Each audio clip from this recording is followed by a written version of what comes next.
It had to happen eventually, you know. I knew it had to happen eventually. But we have encountered what I consider to be the very first dud of the Criterion Collection. And again, because I'm about to tear apart what is probably a beloved film by a lot of people, I just want to be very clear. This is personal preferences. I am by no means getting on my soapbox and declaring that I have credentials of some sort that make my judgment superior to yours if yours disagrees with mine. I'm just talking about what I've experienced, and you can extrapolate from that to your own life. This was Walkabout by Nicholas Roeg. It's from the United Kingdom, but it's based in Australia. It's the 10th movie in the Criterion Collection, and I was looking forward to seeing this movie. I'd heard about it for years. I'd always meant to see it, never quite got around to it. Let's start with the basic premise, which is basically all I knew going into it. It is a teenage girl and her preteen brother get stranded in the Australian outback, meet an Aborigine boy on Walkabout, which is an Aborigine tradition where they go out and for a week, a month, I don't remember, basically live off the land to prove that they can. They take nothing with them, they find water, they hunt for food, whatever.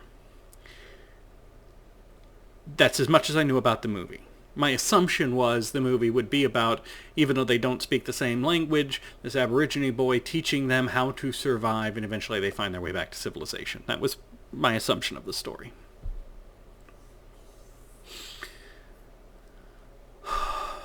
This film tries so hard to be artsy that it forgets to tell a story in a lot of cases. It tries very hard to draw a comparison between civilization and the untamed wilderness of the outback by cutting back and forth to, like he's butchering an animal that he just killed in the outback, and it intercuts with shots of somebody in a butcher shop. That sort of thing. Doesn't really help the story. It doesn't contribute to the story at all, and does push it further into the realm of art house film. I don't mind a good art house film, but nothing is explained in this movie. So I don't mind spoiling the beginnings of movies because I don't. I try to hold off on spoiling like the ends or significant twists, but I feel like the beginning of a movie is fine to spoil because it's part of the premise. So, after a very strange opening sequence where we do kind of mix the outback with civilization in terms of like we're listening to this music here, but we're seeing these scenes and back and forth. There's a shot of like a brick wall that the camera pans across, and now it's in the outback. They use that a couple times. They really like that shot. For some reason, a father takes his two children, teenage girl, preteen son, to the outback for a picnic. As the daughter's setting up the picnic, he gets a gun and tries to kill them. They run away. They get away. The son doesn't know what's going on. He's very young. The teenage daughter knows what's going on but doesn't let the son in on it to keep him calm. So the man shoots himself after setting fire to the car, so there's no way to get back. Why does he do this? No, that's a fair question. I'm asking, does anybody know? Because the movie never says. Ever. So yeah, they start wandering the desert, and of course they have issues. Another thing this film really tries hard to do is to make the outback seem like a foreign planet in terms of the music and the shots of wildlife and scenery. They try very hard to capture the alien nature, and I get that. I don't know that it needed to be sold without the characters, because often it's very clear that whoever had the camera is just like, ooh, there's a cool lizard, let's follow that for a couple minutes. They do meet the Aborigine boy. They don't learn anything from him. Now, we see snippets of their journey, and obviously he's keeping them fed and watered because he has the skills to survive and they don't, but they don't learn to survive from him. They don't learn anything from him, or if they do, it doesn't happen on camera, where we can see it and know about it. They just survive. It cuts away to a scene of scientists who are launching weather balloons. And I'm like, oh, I guess the kids are going to encounter these scientists. No, they never do. They do encounter a weather balloon. I'll forgive that one. I guess we have to explain where this balloon came from. Even though them finding the balloon doesn't lead to anything or accomplish anything or do anything. So it's pointless. We cut to a scene of like an artist who has a shack in the middle of the outback, and a lot of Aborigines are wearing dresses and helping him make his art. And I'm like, okay, so the kids are going to encounter this. No, they don't. And it never comes up again. It's not a thing. The Aborigine boy is out hunting, and people, white men, drive by and shoot a water buffalo with a gun. At this point, I had to go to Wikipedia to look up what was actually happening in the film. You see the shot, a water buffalo drops, and the Aborigine has a big issue with this, although I'm not sure why, because he's also out there hunting. So what if these guys have a more efficient way of hunting? You hear the shot repeated like 30 times, and you see various animals, like, you're supposed to be seeing them reacting to the shot and running off, except not all of the animals get the note, because the sound of the shot is repeated, but it's superimposed. So, like, sometimes the animals just stand there, and the shot goes off, and we're supposed to feel like they're freaking out and running away. You see the water buffalo get shot on repeat so many times. At one point, they actually have the water buffalo stand back up, get shot to drop again. I mean, they're just playing this over and over and over again. And it wasn't until I looked on Wikipedia that I learned that what the Aborigine boy is seeing is supposed to be them killing multiple animals carelessly for no reason. Even though they're driving a giant flatbed truck where they have a dead animal on the back already, so I assumed they were out hunting. And I only see them shoot one water buffalo, and then that footage is repeated over and over again, but it's the same shot, so I assumed it's the same buffalo. Apparently not. Then the Aborigine boy freaks out for some reason, paints his skin, puts on a costume, and dances for the teenage girl and the little boy, and refuses to talk to them anymore and refuses to do anything but dance all night. And when they wake up in the morning, I'm sorry, massive spoilers, I guess, but I don't know how to deal with this movie. He hung himself in a tree. Why? No clue. What was the dancing? No clue. What was the dressing up for? No clue. Wikipedia claims, and I watched this movie, so I don't know where Wikipedia gets this claim from, that after the murder of all of those animals, and again we only see one killed, that he decides to do a courtship dance for the girl. We have no context for that, neither does the girl. She doesn't know why he's doing this, and I don't know why he dies at the end of it.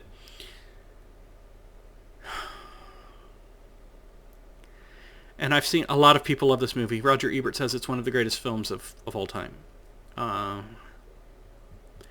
It's trying so hard to make a message, and as I read people talking about this film, I can feel them straining to find meaning in what is clearly, to me, just a mess.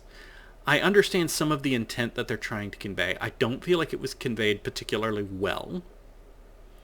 And in the process of trying so hard to convey the deeper artsy messages, they completely drop the idea of telling a coherent story with a purpose. I don't know.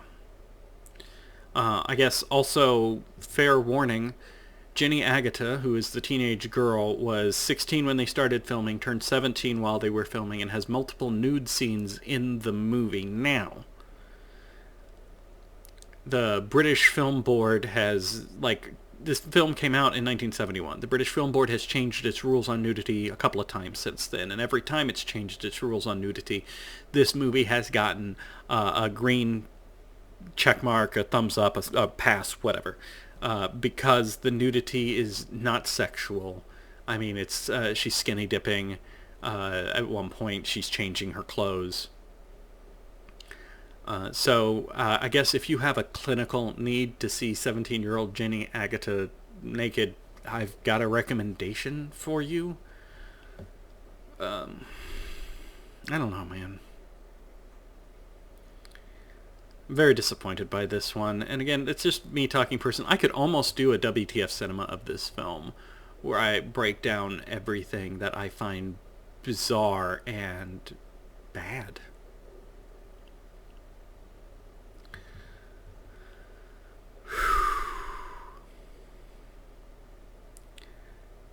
The next movie is The Seventh Seal by Ingmar Bergman. It's from Sweden from 1957. I don't know this movie. I haven't seen this movie, but I know of this movie, and probably so do you. This is the origin of the idea of a man challenging death to a game of chess. That's this movie. This movie is very famous, makes a lot of top 10 list of movies of all time. Greatest movies of all time. Without the word greatest in there, that becomes kind of a joke in and of itself. I'm looking forward to seeing The Seventh Seal. I don't know what to expect. The two after that, and I'm not going to name them now because I don't like to work too far ahead for you guys, but the two after that are American films that I do know and that I do really like. So I am looking forward to those, because Walkabout has left a bad taste in my mouth. Hopefully The Seventh Seal will wash it out, and then the next two are just going to be enjoyable for me. And I'm sure if there are hardcore film students out there, students of film, not necessarily people still in film school, but them too, I have lost a lot of credibility with you for disliking this movie as much as I do. I don't care. Tastes are subjective. I went to film school. I graduated film school. My favorite movie of all time is Little Shop of Horrors from 1986. You think I care what you think of me? Oh, because normally it's supposed to be either Citizen Kane or a foreign film is acceptable. When I was in film school, the foreign film of the day was Amelie, although Run Lola Run was also acceptable. Metropolis was also another acceptable answer, but that's it. Those were your four. If you wanted to have a conversation with your fellow film students, generally you were expected that one of those four was your favorite movie of all time. And mine was Little Shop of Horrors. So I am used to scorn and ridicule and people not agreeing with my taste, and that's okay. You don't have to agree with my taste. I'm not going to change my taste for you. And I don't expect you to change yours for me. This is just me documenting my journey through this process. And if you disagree with me and you think this is an amazing film, cool. I'm glad you enjoy it. I'm glad you have something you enjoy. I'm not here to take that away from you. I am here to document my experiences, and I kind of am hoping to serve as a bridge between the average film goer and the Criterion Collection. You know, the people who go out and watch the latest Marvel movie. Hell, I do. The people who see the big budget blockbusters, and, you know, maybe their foreign film experience does begin and end with Amelie, or whatever the current hot one is. Maybe Parasite? Parasite's... I haven't seen Parasite, but it's actually... From what I've heard, it's probably pretty good. Amelie's good. I'm not dissing Amelie either. But one of the things I'm trying to do here is to be a middle ground between artsy and mainstream, and approach these films from that position, and, you know, maybe tempt some mainstream people to try something they haven't, they wouldn't otherwise try. That's what I'm attempting to do. But I'm also not trying to leave my biases at the door. I like what I like, and I don't like what I don't like. And I know that's going to be true of everybody that watches this too. And that's okay. If we all liked the same thing, how boring this world would be. So, Yeah, that's enough pontificating about Walkabout. Not my jam. Amarcord was the low point, and it wasn't even a bad movie. Amarcord, I liked by and large, but the lack of a narrative made it less interesting for me. This one I did not like. This one I don't feel like is a good film. There are people who will disagree, and that's fine. Art is subjective. I am not making categorical statements, to be clear. Anyway, that's enough. It's enough ragging on a movie that I'm sure many, many people love. So, Walkabout, not for me. Next up, The Seventh Seal.